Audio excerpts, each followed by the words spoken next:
with Dave Asprey, the author of the Better Baby book, How to Have a Healthier, Smarter, Happier, and Healthier Baby, and the founder of Bulletproof Executive, the cutting-edge information site, podcast, blog, and much, much more. As many of you know, Dave, his story is really unique, and we're going to learn much, much more about that tonight, but he's a Silicon Valley investor and technology entrepreneur, and he basically invested over $500,000 traveling the world and spent a lot of time and money trying to enhance his own cognitive performance, and in so doing, he lost 100 pounds and improved his IQ and much, much more. So Dave is going to share that story with us tonight and hopefully help us all achieve the state of being bulletproof. So Dave, thanks so much for joining us. Mike, it's an honor to be here with you and to be presenting to all of the people who are listening. Thank you for your time. Is my screen visible to you? Yeah, it looks great to me. So I'm the CEO and founder of the Bulletproof Executive, and I'm an author of a book called The Better Baby Book, and soon I'll be author of The Bulletproof Diet, which Rodale is publishing in December of this year. The Better Baby Book was about epigenetics and about what you can do before and during pregnancy to increase the intelligence and basically potential of your own children. I'm host of the #1 rated health podcast we just talked about, Bulletproof Executive Radio.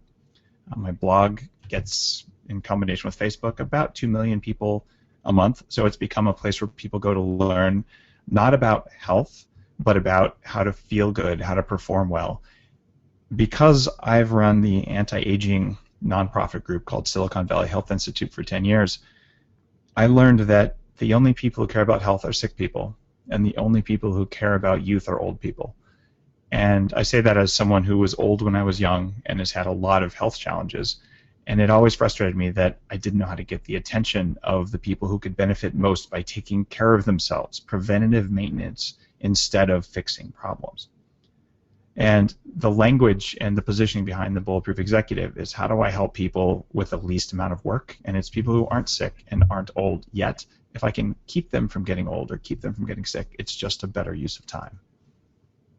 My background is Silicon Valley. I'm the first guy to sell anything over the internet. I sold caffeine t-shirts out of my dorm room to pay for my undergraduate studies in computer science. I'm a systems thinker and literally worked in computer security for many years. I think like a hacker. You show me an obstacle and it's my job to get around it. I did that for my own health. I lost 100 pounds that way, for instance. I'm an angel investor. I work with some of the early quantified self startups. I am a coach for very senior executives and a few Hollywood people, helping them not on medical things at all, because, well, I'm not licensed for that and that's not what I do, but helping them figure out what can they change in their daily practice so that they perform better. And oftentimes they do have energy issues or brain fog issues or undiagnosed thyroid problems, at which point then it's time to talk with your doctor. But in the meantime, what should you eat so that you'll feel better all day and you won't forget your lines? For instance, Jeremy Piven, the guy from Entourage, drinks bulletproof coffee. He uses bulletproof techniques in order to have more energy on stage. Third Eye Blind, the band, drinks bulletproof coffee and does a ton of the recommendations on the site, the ones that are all free, in order to have tons of energy on stage and in the recording studio. And the list goes on, but people who are really at that top 1% of performance where they just want to get everything they can out of life, they're using the knowledge here, and this is stuff that I did for myself because I wasn't working well. And I'm a human guinea pig. I've been doing this for quite a while, and if you're not willing to experiment on yourself and accept the results and document them and understand what they are and talk about them, then I just don't think that you're really living life as a human being. I know patient compliance can be a major issue. I'm married to a Karolinska-trained emergency room physician, and we talk quite a lot about this sort of thing. How do you get people to do the right thing? And I believe that being a human guinea pig and being willing to look at what worked and what didn't work and to believe what your body's telling you is critical as a patient. There's a big disclaimer here. Basically, I'm speaking for my own self. I'm not representing Zymogen. In fact, I'll tell you at least one thing that I'm going to tell you today is probably wrong, but I don't know it, and we don't know it yet. I really, really look for science to back up what I'm saying, and when I tell you something that I don't have a study for, I will do my very best to tell you there isn't a study. That said, nothing I'm doing here is a drug or diagnosis, treats, cures, or prevents, or has anything to do with any disease, because that would be wrong. So Hey, Dave, real quick. I'm seeing Yeah. your notes and such. I'm wondering if we Oh, go on the display settings, just so people can get a real. You have thank some great you. pictures. Yeah, I did not have any idea that you were doing that. it's a cool hat, by the way. Oh, thank you. It's quite fashionable. We're going to do this. Does this work better? There we go. All right, full screen. Perfect. Thanks. I'm so glad you told me that. What I do is called biohacking. The idea behind biohacking is that you have the ability to control your biology. There is science to it, and there is an art, a practice to it. And when you do this right, you change how you perform and how you feel. And yes, there are medical techniques. There are also nutritional techniques, things you can do with electronics, with big data, and even quantified self, where you just get data off of your own body, so that not only do you understand what you're feeling is real, but you can actually tell what worked and what didn't. And the end result of this is transformational. You do get stronger, you do get smarter, you do get faster, your sex hormones improve, and overall, this is about living life more fully, not about being healthier. If you look at me on the left, that's about 10 years ago. That's a photo that was published at least 100,000 times in a university catalog. I weighed about close to 300 pounds there. On the right, that's a relatively recent photo. I weighed close to 200 pounds there. The difference was about 10 years and about 250,000, and honestly, it's closer to 300,000 and a little bit beyond. And that photo was 10 years, and it's been more like 15 years. On the left, I was fat. The scary thing is what they told me in 7th grade was actually true because, well, I don't think I was ever stupid, but I felt that way because I was getting serious brain fog as I was working in Silicon Valley in one of the first networking companies. I couldn't remember what happened in meetings, and I quantified this. I measured it with a little game on my computer that I couldn't play some days, but other days I could. It was pretty amazing because stress was a big part of this. I monitored my epinephrine to norepinephrine ratio, and it was just almost off the charts. So I was dealing with stress. I was also dealing with environmental toxins and the wrong diet and all sorts of things that were all coming together to turn my brain off. When I fast forward this time, I'm lean. I've had an amazing career because I fixed my brain, and I did everything humanly possible to do that. I have a family, a book. My IQ is higher, substantially higher, and my memory works. I don't have this problem with, what was the word I was looking for? What was I saying? Why did I open the refrigerator? The things that I thought were normal for my brain were a sign of, honestly, pathology. And now I'm 42. I cannot believe my energy levels. They are different and amazing, and I run circles around the people who work for me who are 25. I can stay up later than them, and I can get up earlier than them, and I can do more, and I'm so grateful for this. The reason I write the blog is that I thought a few other people would benefit from the knowledge that I got through hard work and through, honestly, working with a lot of anti-aging physicians who've been presenting every month for 10 plus years in Silicon Valley. I did not know that quite so many people would be interested in the things that worked for me, but it turns out that they tend to work.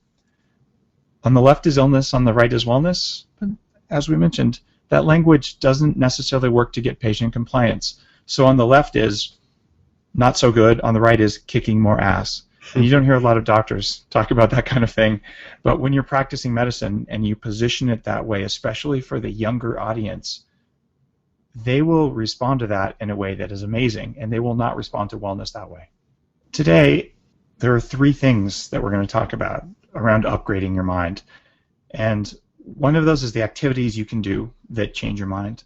We're going to talk about nutritional fuel approaches for the mind, and I'll talk about some of the technology, both stuff that's available today and some stuff that's about to come out.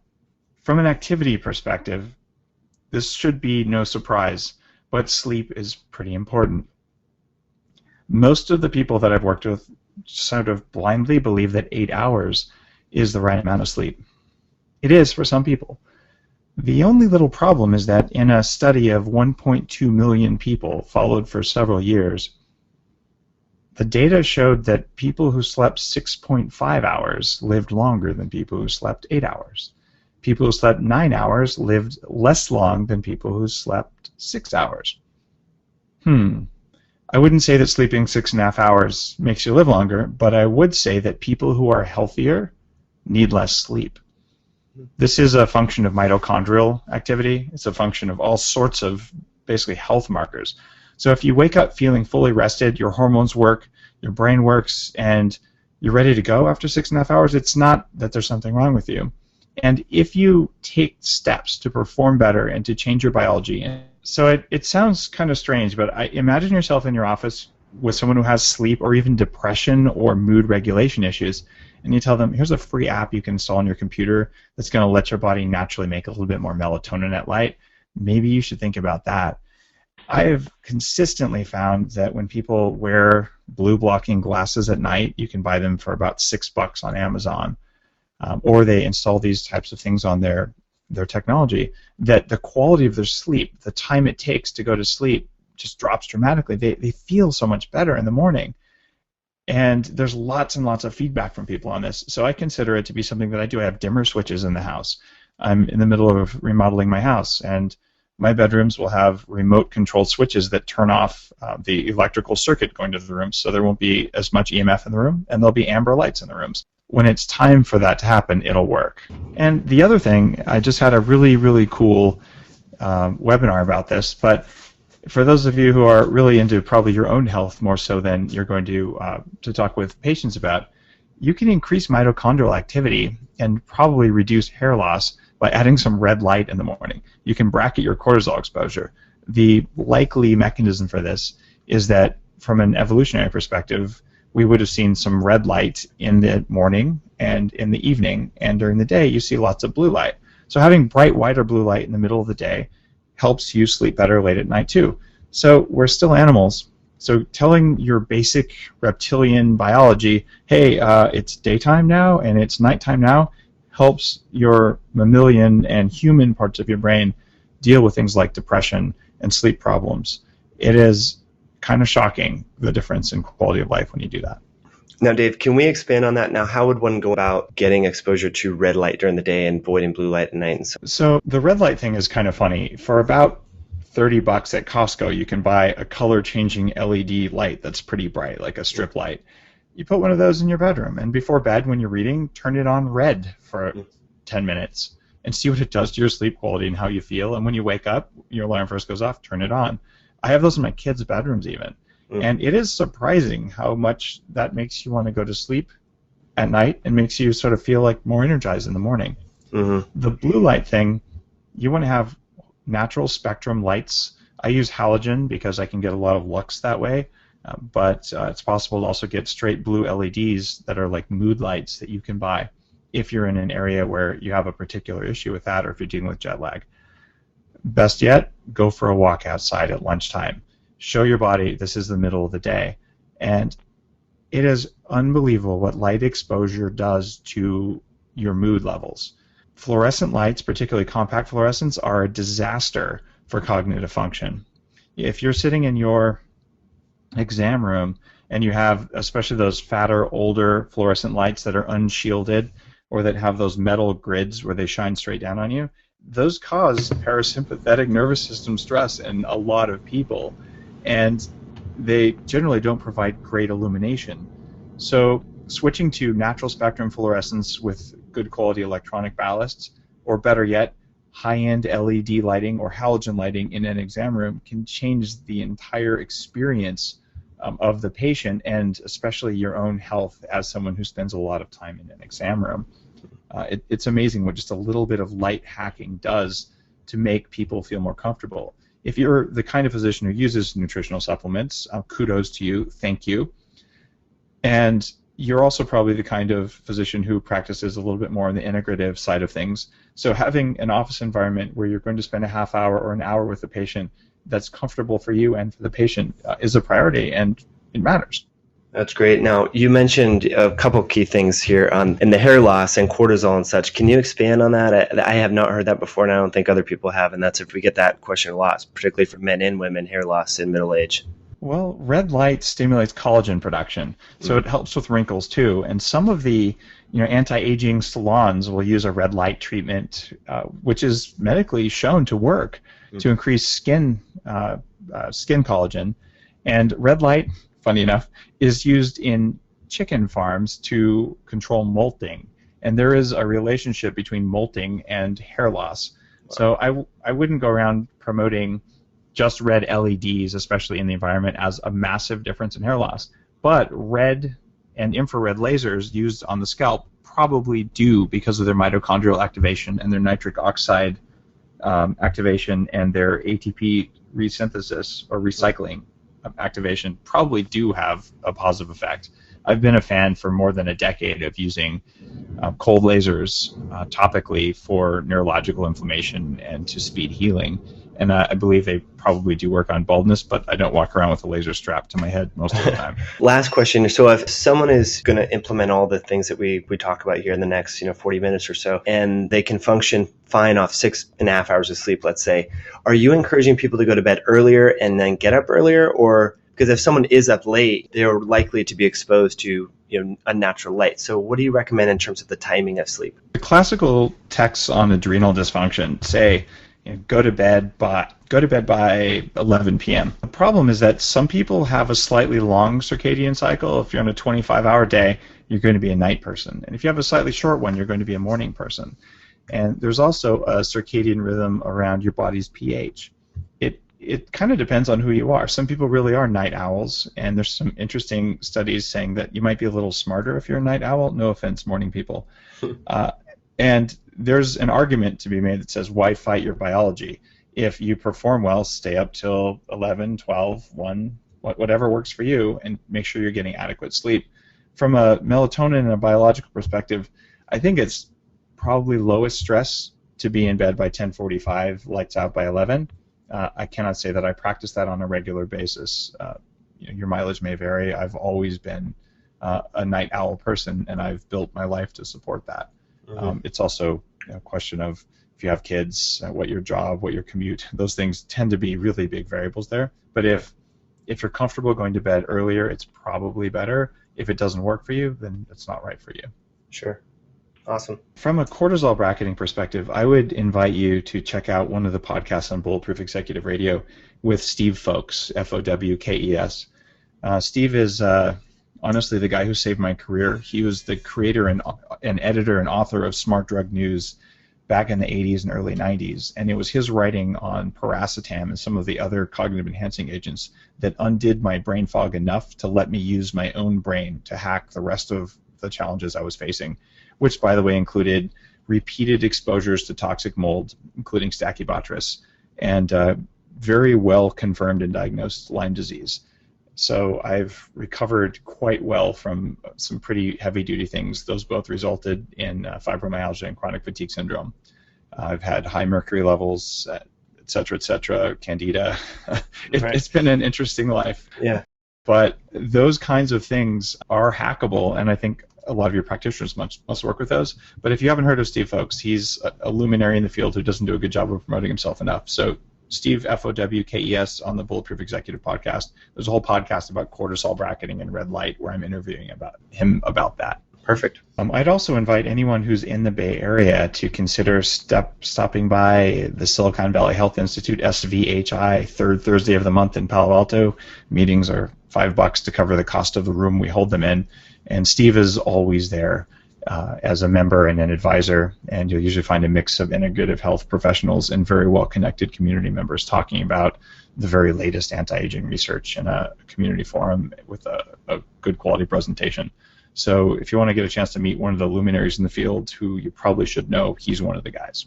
Should we move on to exercise, Mike? Perfect. Thank you. Sure. A lot of people believe that exercise is moving your body. I used to believe this. In fact, when I weighed 300 pounds, I worked out an hour and a half a day. 45 minutes of cardio, usually 15-degree treadmill, walking uphill as fast as I could, wearing a backpack. Or I should say, and I would lift heavy weights for 45 minutes. There's a word for what I was doing. It's called overtraining.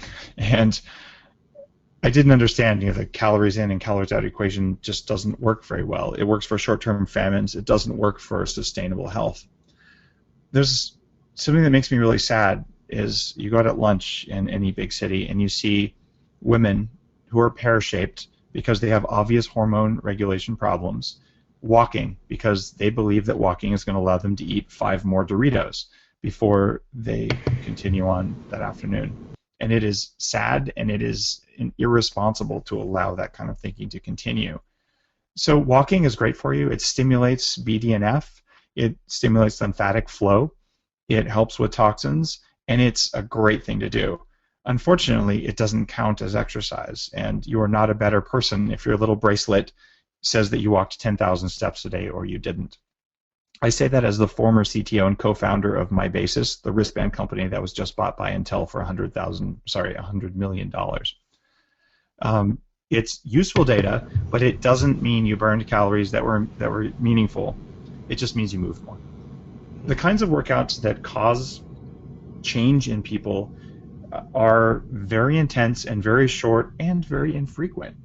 Doug McGuff, who's a physician and an exercise physiologist and an ER doctor and a friend, has written a book, Body by Science, well-researched book on exercise, and I've got the Cliffs Notes on my site.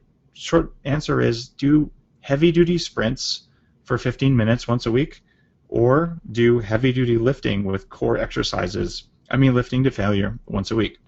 Now, you'll be sore, and then you're going to take 3 or 4 or 5 days to recover and get the hormonal effects on IGF-1 and growth hormone and testosterone from doing that.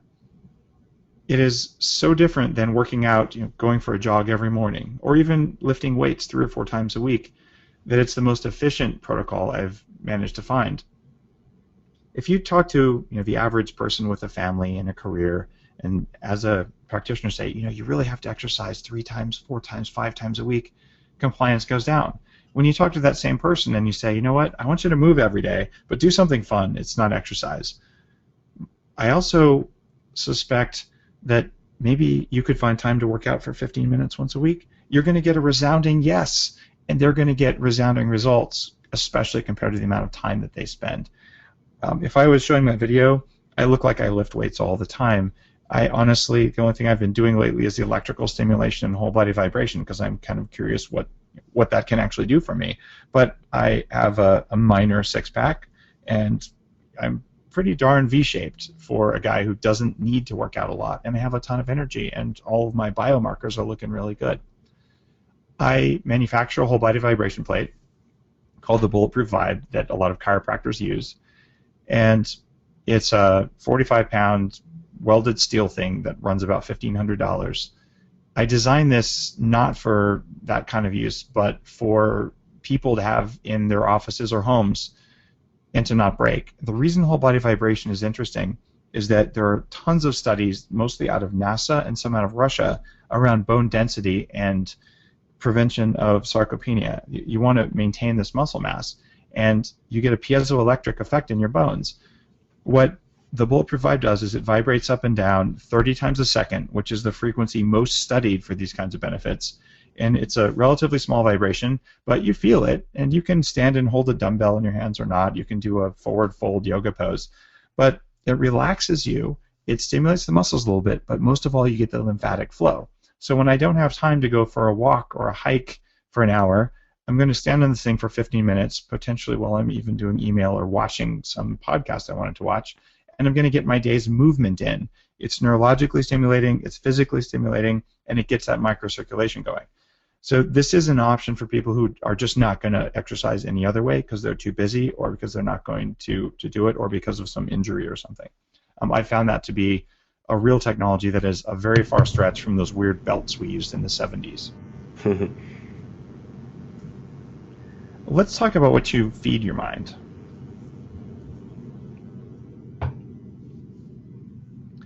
The Bulletproof Diet is an infographic that I've created here. You can see it. You're probably not going to be able to read all of it, but it's free online.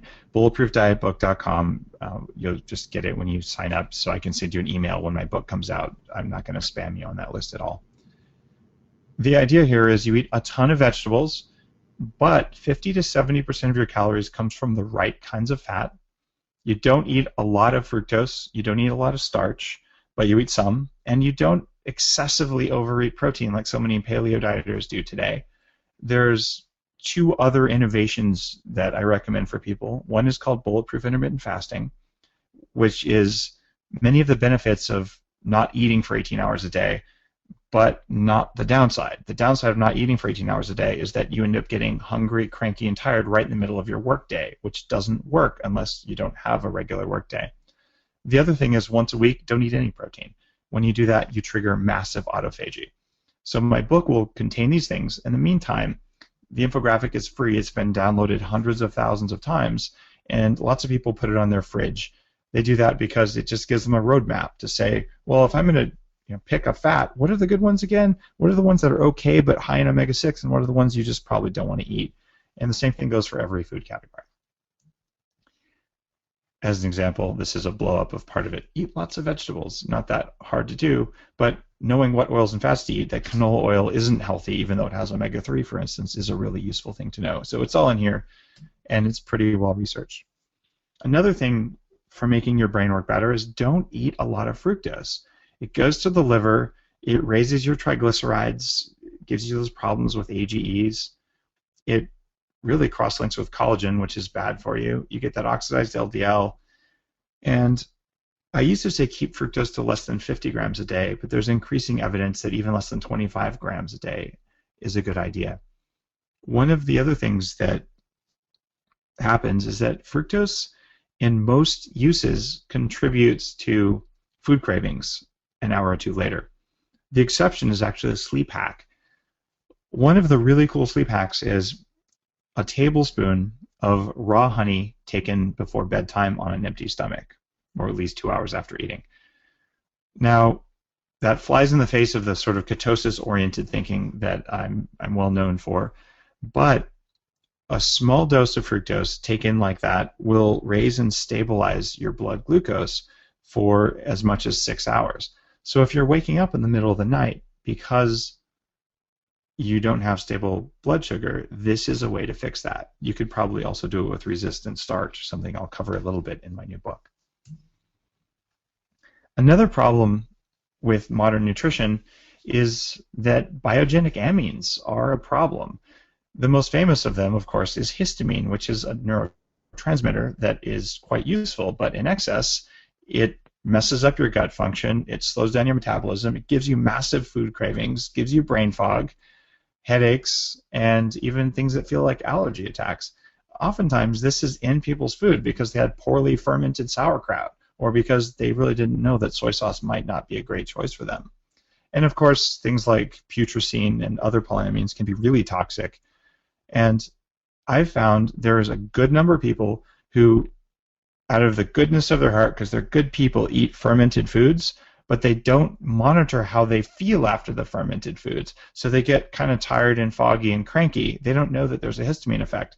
So it's not just fermented foods are good for you. The right fermented foods are good for you, and it depends on the person and your own histamine tolerance. I believe that this is going to be a much bigger thing as we learn more and more about the gut biome, because some of the probiotics that are sold as healthy probiotics actually form histamine in the gut, and that can be a disaster for people who don't have higher levels of diamine oxidase, which is the main histamine detoxifier in the liver. The next thing that I recommend for brain function is considering the fact that grass-fed meat and grain-fed meat have very different effects on your brain.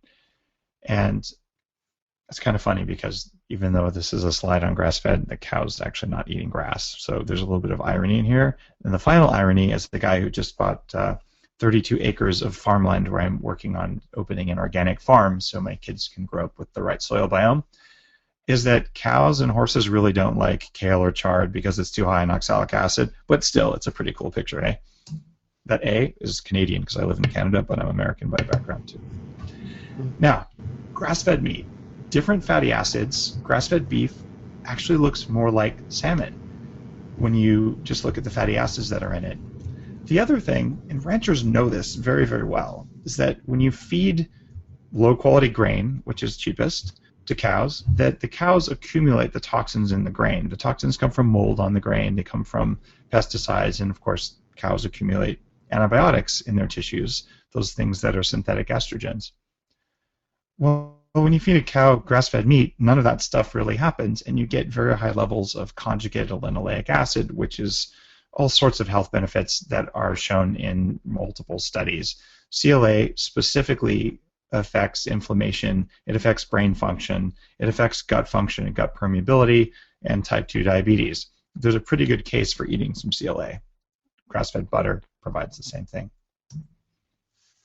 Speaking of butter, there are lots of studies around butter, and butter is not as bad as it was made out to be. For instance, the butyric acid in butter is known to decrease intestinal permeability and increase gut healing. Butyric acid affects NF-kappa beta in an anti-inflammatory manner. People who eat butter experience increased energy. And there's even a study that says butter eaters have less mental illness than those who eat other types of oil. So it's safe to say right now that butter is back in fashion. Butter consumption is at an all-time high for 44 years. And the saturated fat phobia, I think it's finally ending. I, for years, didn't eat saturated fats, and it was only when I read some of the research around butter and I said, I'm going to eat my own dog food. I'm going to have a lot of butter on a regular basis. Honestly, that helped me to recover from the time I'd spent as a raw vegan when I believed that was going to be the right thing to do for health. Honestly, I would eat bowls of gravel if it worked, and I'm grateful that butter works to give me the sustainable energy and the gut effects that it does do. I wrote down a ton of this research about butter. There's a butter infographic you can get. You'll find that patients or clients, when you tell them, add a couple tablespoons of butter to your diet every day and see what happens, well, their hormones get better, particularly women, because as you know as medical professionals, that your hormones are made out of saturated fat. Your cell membranes contain high amounts of stable saturated fat with some omega-3s between them. Your cell membranes are not naturally made out of omega-6 oils and seed and nut oils. So just the addition of this increases fertility, very much in particular. The Bulletproof diet is different than the diet that I recommend in the Better Baby book, but there are a lot of similarities, particularly around the types of fat that you consume. And I'll tell you, anything that increases human fertility is pretty likely to be helpful from an aging perspective, not everything. And the reason for that is that healthy animals can reproduce and unhealthy animals can't. You, if you're aware of it, should be scared by the fact that 1 in 8 couples cannot conceive naturally already in this generation. Next generation, I would not at all be surprised if it was 1 in 4. So we are dealing with environmental toxins, and we're dealing with a lack of healthy kinds of fat like grass-fed butter. And my wife, Lana, runs a fertility coaching practice online with global clients, and it's pretty darn predictable what happens when you cut toxins and increase healthy saturated fat intake. What happens is baby. That's amazing. Hey, Dave, so along those lines, how can we, for practitioners that might have patients that don't have a Whole Foods that's readily accessible or a farmer's market, what are some name brands or tips when purchasing butter and encouraging people to eat more saturated fats? Kerrygold Irish butter is grass-fed. It's about $3 for half a pound of it. They sell it at Trader Joe's. They sell it at most Safeways. I've been able to buy it at almost any city in the U.S. When you're going international, you can get it in most countries. Canada is probably the most challenging place. Ghee works as well, and there's a global shortage of grass-fed butter. I contributed to that, and I apologize, but I'm also grateful for it because it's stimulating demand for grass-fed animals. We need grass-fed animals if we want to have healthy soil, and if we want to live for multiple generations, we better take care of our soil. Perfect. Thanks. You got it, Mike. Now, let's talk about coconut oil. It's delicious, but it's kind of weak.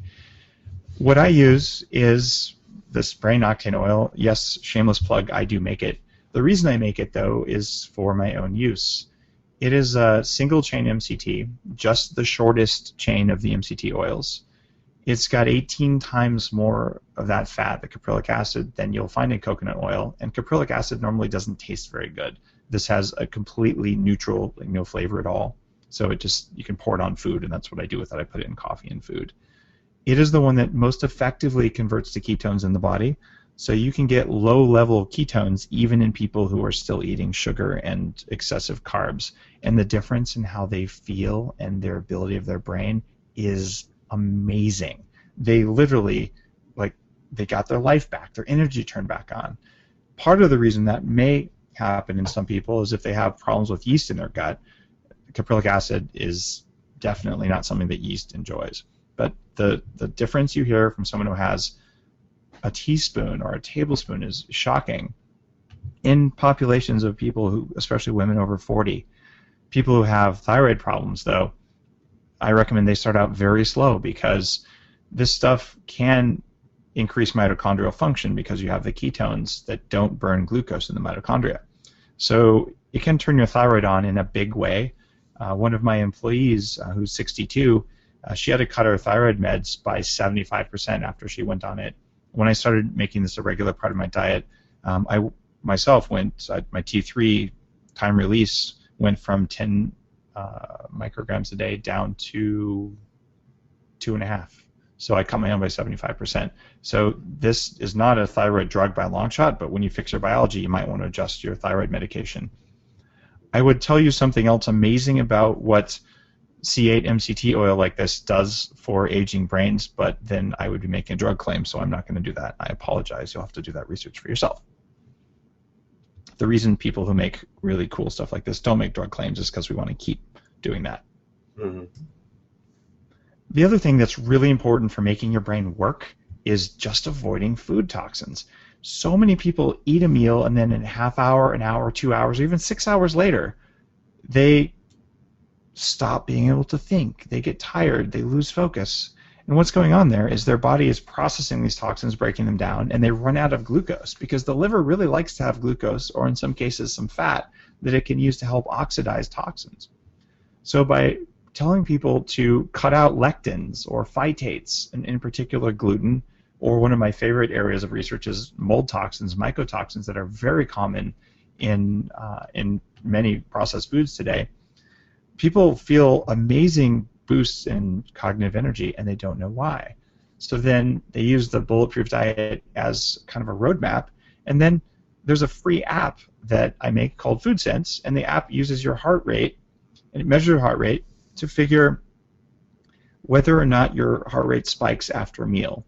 Dr. Broca developed a rough test for food sensitivities years and years ago that says if your heart rate goes up by 16 beats per minute within 90 minutes of a meal, it's a pretty clear indicator that you ate something you were sensitive to, assuming you didn't do a CrossFit workout right after your meal anyway.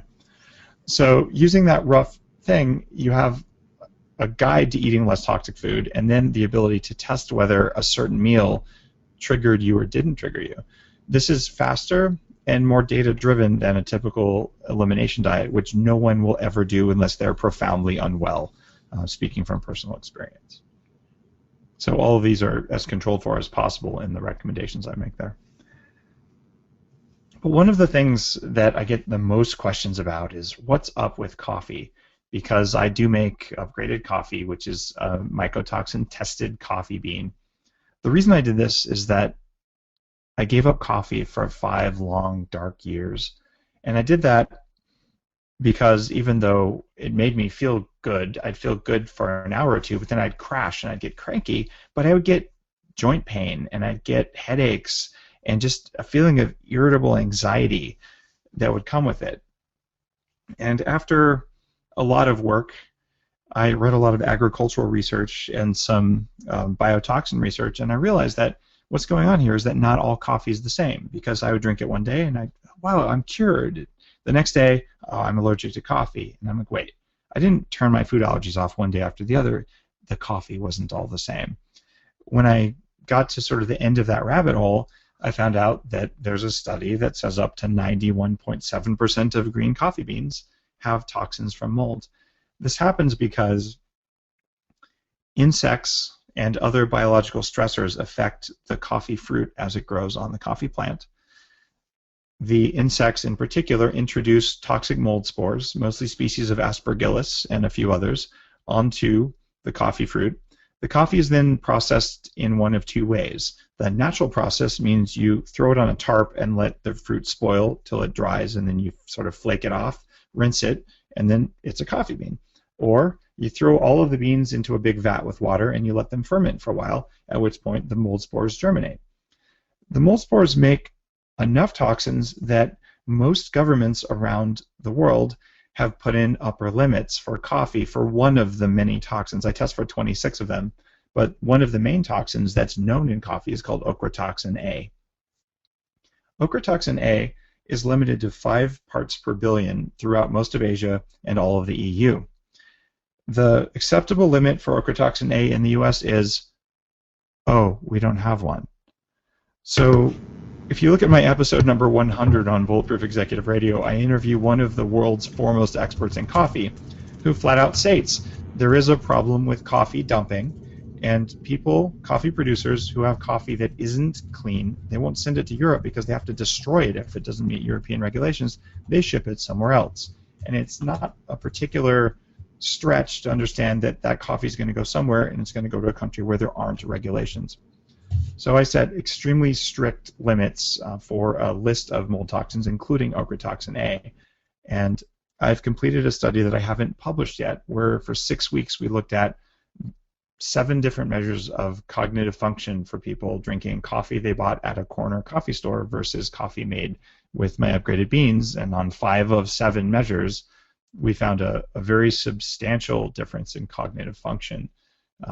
The sample size, by the time everyone washed out of the study, which was really an annoying study, we only had 17 people who finished out of 54, but the sample, or the P was less than 0.001, meaning the effect was quite large and measurable. So I can tell you, thousands and thousands of people have emailed me and said, I can drink coffee again. And the difference is that these people are more sensitive to histamines, they're more sensitive to mold toxins, and this is a problem in coffee, and mold toxins aren't good for anyone. So the difference in how you feel is noticeable, and it's quantifiable and measurable, and that's the path of how I went about creating the beans. But there's more to coffee than just the beans. Coffee is the #1 source of antioxidants. It's also an amazing source of polyphenols. But coffee triggers thermogenesis, and there's a model for mTOR, or mammalian target of rapamycin. mTOR is what triggers muscle growth. And there's 3 things that inhibit mTOR. And the way you grow muscles is you inhibit mTOR, and when you stop inhibiting mTOR, the mTOR sort of surges forward like a spring being compressed. And when it does that, that's what triggers muscle growth. Certainly there's hormonal things and there's nutrient things, and muscle growth is a complex subject, but we're just talking about mTOR's effect on it. The 3 things that inhibit mTOR so it will surge forward are, #1, intermittent fasting, and I highly recommend you do that on the Bulletproof diet. #2 is exercise, which I recommend you do in a fasted state towards the end of the fast. And #3 is coffee. So if you do this right, you didn't have breakfast, you drank Bulletproof coffee, which I'll explain in a minute. You exercised right before you had lunch, and you got this triple compound compression of mTOR, so when you're done, you get a huge impact from the exercise, and you only needed to do the exercise once a week for 15 minutes. And you can look amazing by doing things like this. There's also several studies now about the polyphenols in coffee and their effect on the gut biome. There's really interesting data on the gut biome of fat people versus thin people. It turns out if you take the gut bacteria from one and give it to the other, they trade pant sizes as well.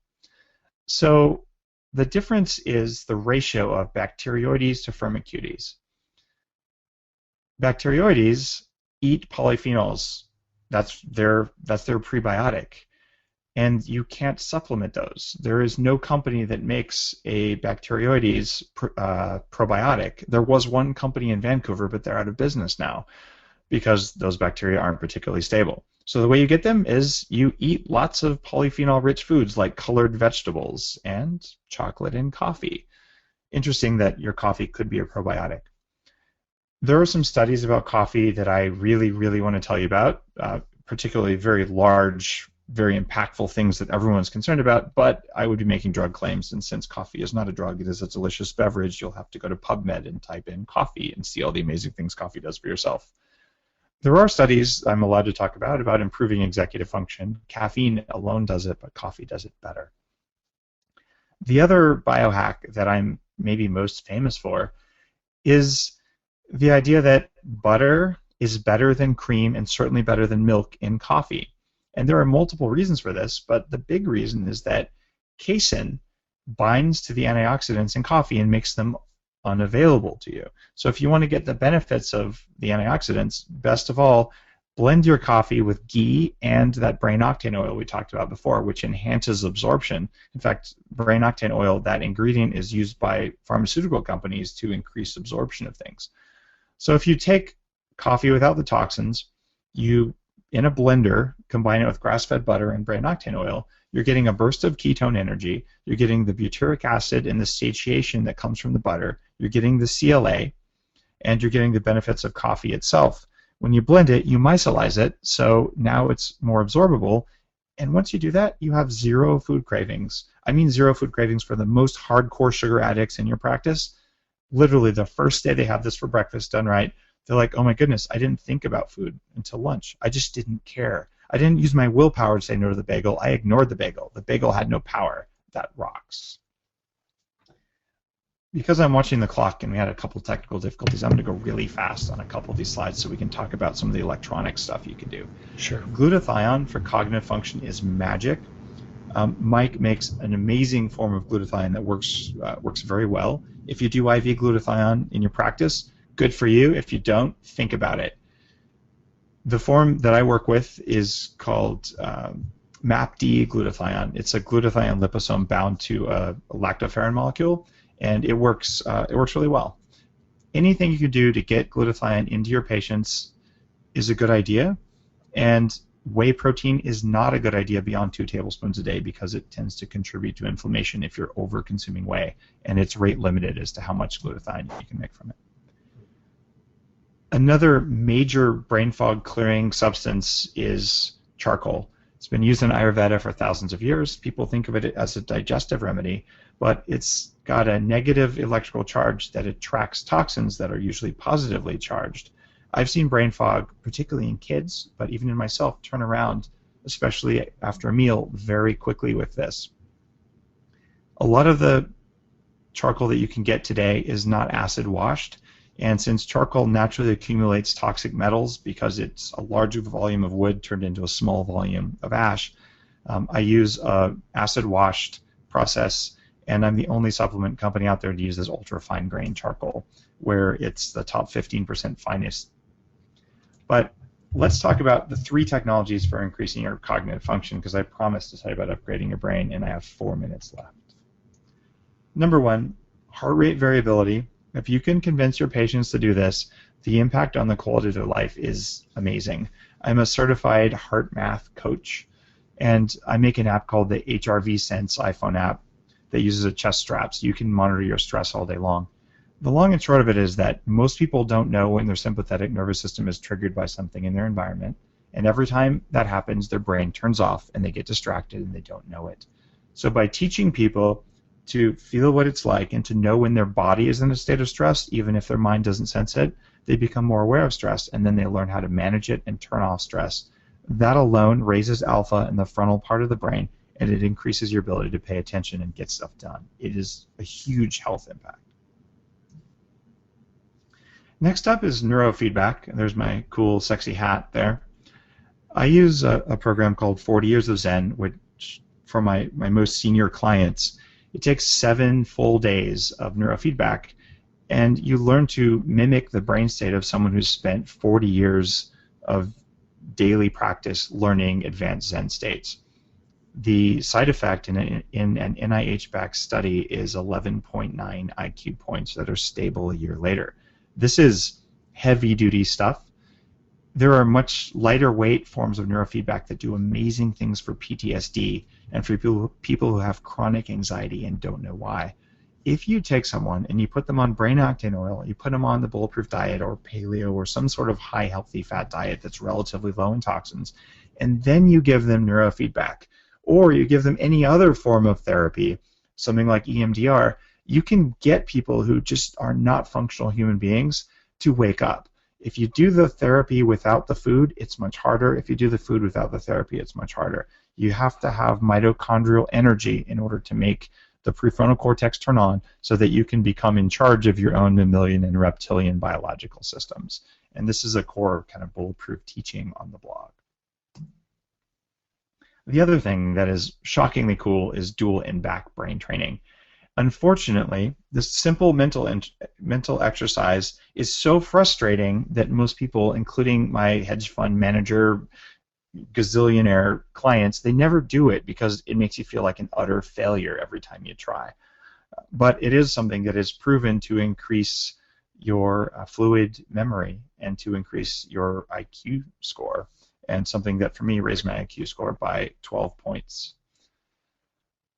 I am putting together now a mind upgrade program that teaches people how to do dual and-back training and another form of creativity training, because we're at the edge of a renaissance of brain training, because really cheap systems and really cheap biofeedback are making it possible for you to talk with your patients about ways for them to make their brain way more functional.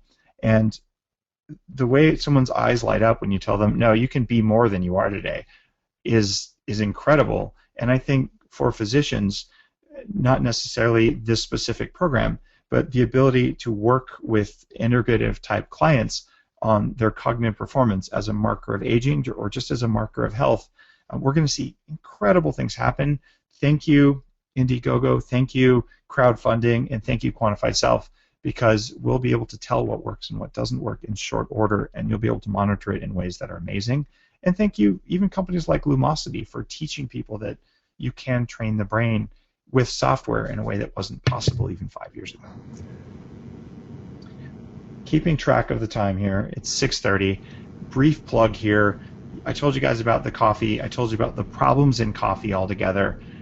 Glutathione for cognitive function, ketones, however you can get them, from fasting, from butter, from low-carb diets, or from brain octane, and binding of toxins. All of those work on upgrading your brain.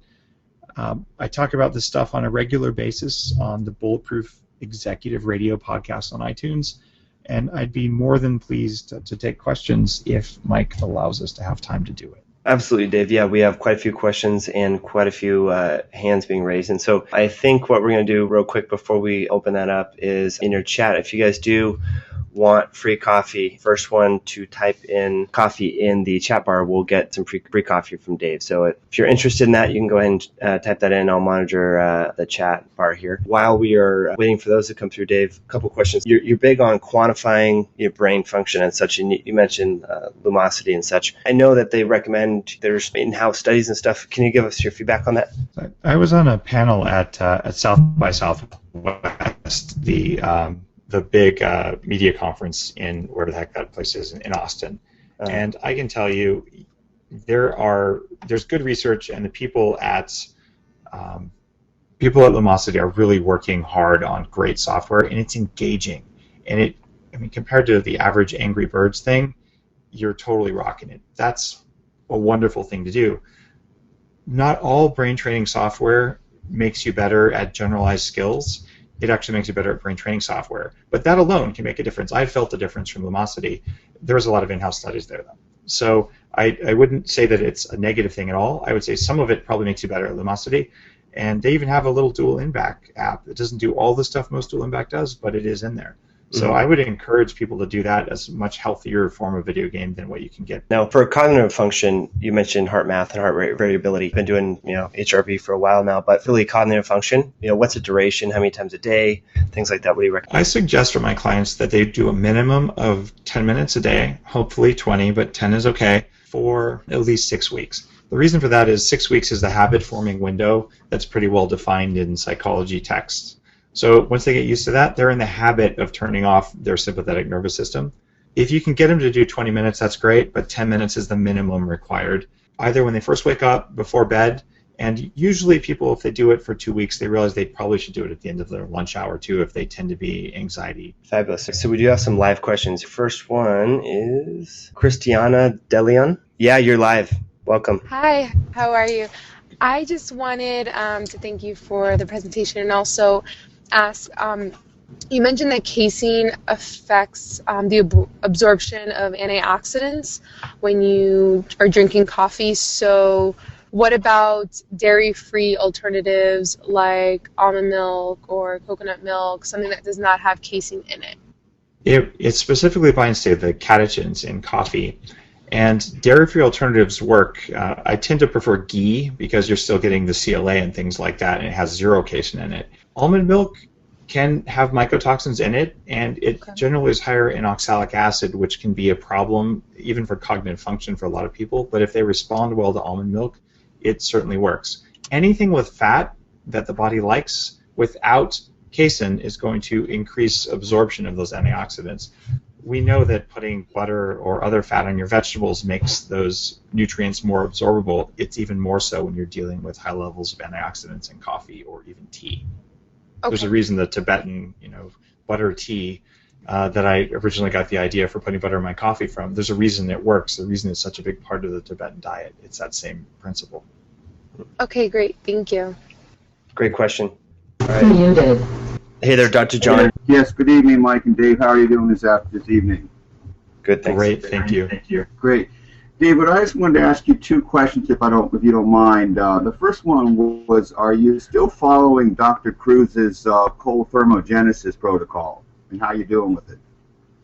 Doctor, I appreciate that question.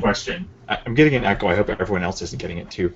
The cold thermogenesis stuff is amazing, and Dr. Cruz suggested some pretty radical stuff about this. I followed it for about a year and had enormous benefits, and then I started traveling a crazy amount for the Bulletproof Executive, and I found I just couldn't get hotels with bathtubs where I could consistently expose myself.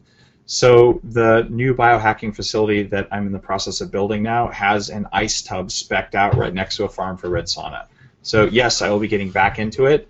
And I have a cold thermogenesis vest that I use occasionally, but I miss proper cold thermogenesis. It just takes being in one place with the right facilities some of the time. I also use a cold glove. So cold exposure is one of those things that does increase biological resilience, and I highly recommend it, especially for people who are super sick. It's relaxing once you get used to the ice. Unmuted. Well, thanks, Dave. I appreciate that, because I talked to Dr. Cruz, and he's against cryotherapy, so it looks like it's only the cold bath is the only way to do it, according to him. I am about to go try some cryotherapy, and there's pretty good evidence about rapid cold exposure to the very outer surface of the skin causing some changes, but I haven't talked with Dr. Cruz about why he's against cryotherapy. He's a knowledgeable guy, and I really value what he has to say, so since you told me that, I will find out and chat with him about it. Unmuted. Well, I appreciate it, Dave. And the last quick question is in regards to, I think it's Benjamin Rubin's new bed that did the old Zeo. Have you had any thoughts or exposure to that new system, and do you think that the Magnetico bed system would interrupt that Bedit if you were to try it? Ben Rubin joined Bedit. I am so pleased. Ben is a friend, but I haven't talked to him in a little while. I've been using the Bedit sensor on my bed for about, I want to say almost 9 months. It is the coolest sleep monitoring system ever. You can wake up in the morning and get a graph of your heart rate variability, noise in the room, light levels in the room, temperature in the room. As a sleep hacker, it is nirvana. I use that in the Sleep Cycle app on my phone. I believe it would not likely interfere with the Magnetico sleep system. I don't use the Magnetico system. I use an earthing sheet, and I use a pulsed electromagnetic frequency generator near my bed pretty often. There's definitely good evidence around the Magnetico stuff. Just went down the PEMF path instead. Great questions there. Don Tepperman. Don, you're live if you still have a question. All right, we'll go to the next one. Jane Rohan. I don't hear anything, so we will skip Jane. All right, just a couple more here. Carlos Castro. People are getting shy. All right. We have, so that's all for the live. Well, a couple, let's see, there's one that, hey there, Kim Streeter, you are live. All right, so let's see, there was a bunch of questions that came in, Dave, so I'm just going to quickly scan through there, and then maybe we can answer them afterwards and such. So the coffee, is it organic fair trade? Does that have anything to do with mycotoxic exposure and such? No. Part of my philosophy on the Bulletproof Executive is that everything is a complex system. Your body is a complex system. It interacts with the environment in a kind of seamless way. Your gut biome is a reflection of what you eat. So if we can do something that's more sustainable, it's just a better thing to do. Organic coffee is no more or less likely to have mold toxins than non-organic coffee. single estate coffee, you're just flipping a coin. Since your goal is to have no mold toxins, the estate either has a mold problem or doesn't have a mold problem. You take two estates, you mix them together, you increase the odds that there's mold in your coffee. If you get a single estate that's clean, that's a pretty good thing. The question is how clean? Well, your mileage may vary. That's why I ended up going down to the lab testing side of things. So that said, there's a pretty strong argument for getting organic and getting fair trade when possible. But even my coffee isn't certified organic because the organic certification process, when you talk with small-scale farmers in Central America, it is devastating economically to get certified to be organic. So you tend to only find larger basic conglomerates working on that process. So I'm a huge fan of Rainforest Alliance certified, and the people I work with are let's see, they work with the Rainforest Alliance. I'm not certain that it's legal to say my coffee is Rainforest Alliance certified because there's some kind of political thing going on there. But bottom line is the people who I get the coffee from and I work with on its production are paid a living wage designed for the workers, not just for the coffee. Perfect. Basically what you're saying is there's really no correlation. No, not really. In fact, this is kind of sad. If you spray a fungicide on a crop, it's probably going to have lower mold toxins. Right. And apple juice, for instance, is going to have 5,000 times more patulin in it when it's organic than when it's not organic. Pesticides are bad. Mold toxins are bad. You know, you say potato, I say potato. What you want is clean apple juice. Right. And that is a subject of lab testing and proper agricultural and food processing techniques.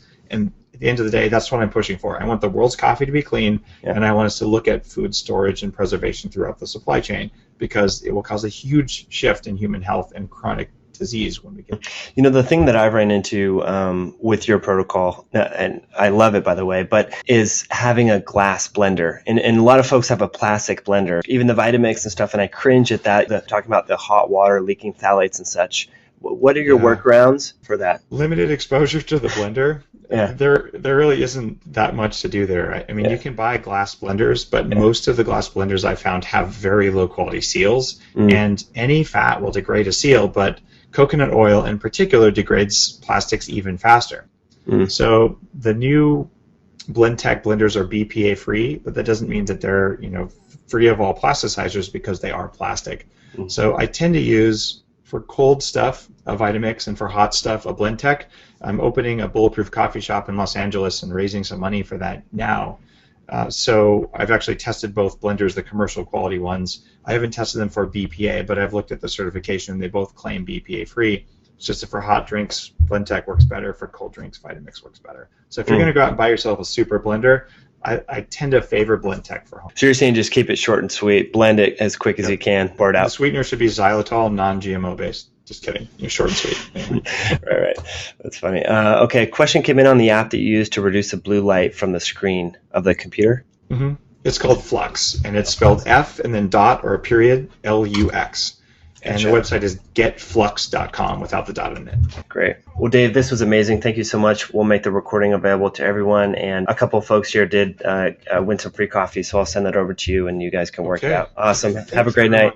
So much for listening. I really value the work you're doing with people to help them get healthy and stay healthy, and it's so important. And thank you for being at the cutting edge and using Zymogen stuff because I'd love to see more doctors doing that. Thanks, Dave. Take care.